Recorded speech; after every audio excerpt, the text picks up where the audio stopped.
వేసవి సెలవుల అనంతరం నాగర్ కర్నూలు జిల్లాలో బడిగంట మోగింది. అచ్చంపేటలోని ప్రభుత్వ బాలిక పాఠశాలలో విద్యార్థులు ఉపాధ్యాయుల సందడి నెలకొంది. తోరణాలు కట్టి స్వీట్లు పంచుతూ నూతన విద్యార్థులకు ఉపాధ్యాయులు ఘన స్వాగతం పలికారు. ప్రైవేట్ పాఠశాలలకు భిన్నంగా ప్రభుత్వ బడుల్లో అర్హత శిక్షణ పొందిన ఉపాధ్యాయులచే ఉన్నతమైన విద్యాబోధన అందుతుందని గుర్తు చేశారు. తమ పాఠశాలలో 10వ తరగతిలో 99% ఉత్తీర్ణత సాధించామని తెలిపారు. తల్లిదండ్రులంతా తమ పిల్లలను ప్రభుత్వ పాఠశాలలోనే చేర్పించాలని హెచ్ఎం సరళ కోరారు.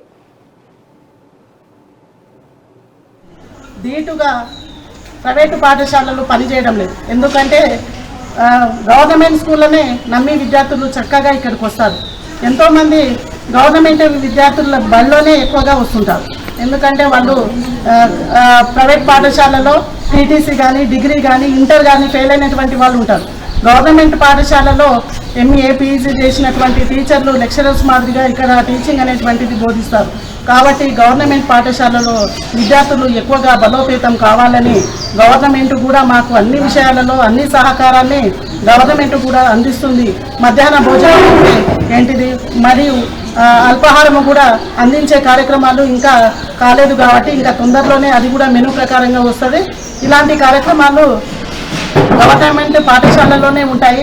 ప్రభుత్వ పాఠశాలలో ఎలాంటి అన్ని లోపాలుగా ఉన్నటువంటి పాఠశాలలో విద్యార్థులను ఎవరు కూడా జైన్ చేయవద్దనేటువంటిది మా యొక్క విన్నపం. మా పాఠశాలకు బిలో పావర్టీ లైన్కు ఉండేటువంటి విద్యార్థులు మాత్రమే వస్తారు. దారిద్ర్య రేఖకు దిగువన ఉన్న విద్యార్థులు మాత్రమే వస్తారు. మా పాఠశాలలో అన్ని వసతులు, అనుభవజ్ఞులైనటువంటి విద్యార్థులు మరియు పాఠశాల మీద ప్రత్యేకమైనటువంటి శ్రద్ధ వహిస్తూ 24 గంటలు పాఠశాల గురించి తప్పించేటువంటి ప్రధానోపాధ్యాయులు మరియు బాగా కష్టపడి ఉన్నత స్థాయికి ఎదగాలనేటువంటి ఆకాంక్ష కలిగినటువంటి విద్యార్థులు మరియు పేరెంట్స్ వీరందరి సహకారంతోన ఈ విద్యా సంవత్సరం వరకు అత్యున్నతమైనటువంటి రిజల్ట్ మా పాఠశాల అందించింది. ఇక ముందు కూడా ఇంతకు మించినటువంటి రిజల్ట్ అందించాలనేటువంటి కృషితోనే ప్రతి ఒక్క అడుగు వేయడం జరుగుతోంది.